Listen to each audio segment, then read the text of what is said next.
যুদ্ধবিরতির পর আলোচনায় ইরান এবং যুক্তরাষ্ট্র।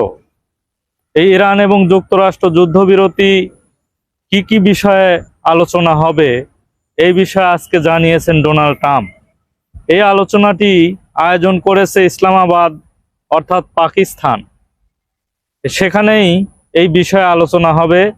ইরান এবং যুক্তরাষ্ট্র যে কয়েকদিন হলে যে রক্তক্ষয়ী যুদ্ধ চলছিল, এই যুদ্ধের বিষয়ে একটি যুদ্ধবিরতি হয়েছে 2 সপ্তাহের জন্য, এবং এই যুদ্ধবিরতির কারণে ইসলামাবাদ উদ্যোগ নিয়েছে যে এদের একটি স্থায়ী সমাধান করা যায় কিনা এই বিষয়ে ইসলামাবাদ একটি উদ্যোগ গ্রহণ করেছে, যার ফলে জেডি ভ্যান্স অর্থাৎ যুক্তরাষ্ট্রের যে ভাইস প্রেসিডেন্ট, তিনি অলরেডি আজকেই শনিবার এই বিষয়টি আলোচনায় গুরুত্ব পাবে।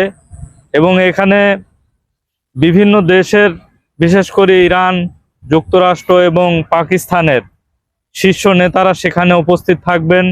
তবে ডোনাল্ড ট্রাম্প সেখানে যাচ্ছে না।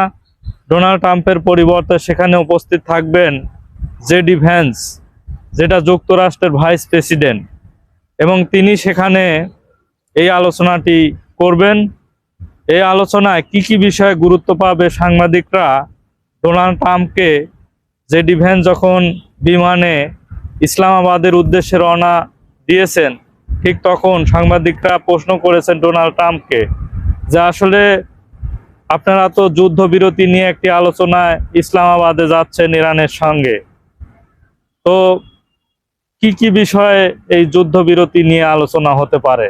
সেখানে ডোনাল্ড ট্রাম্প বলেছেন যে প্রথম নাম্বার 1 গুরুত্ব পাবে সেটি হলো এই ইরানে কোনো পারমাণবিক অস্ত্র থাকা যাবে না।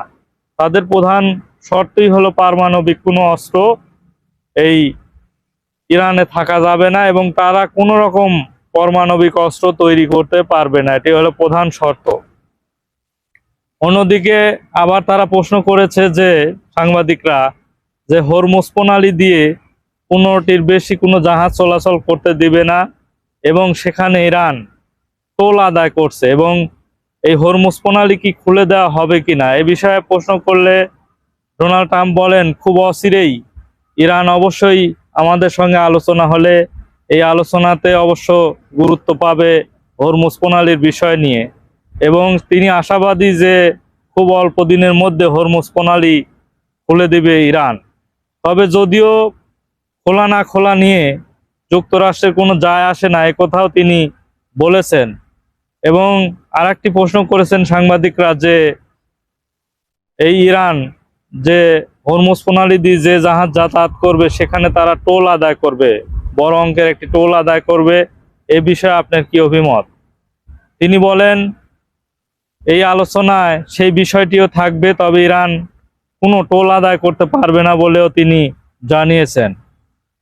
এই 2টি বিষয়ে গুরুত্ব পাবে।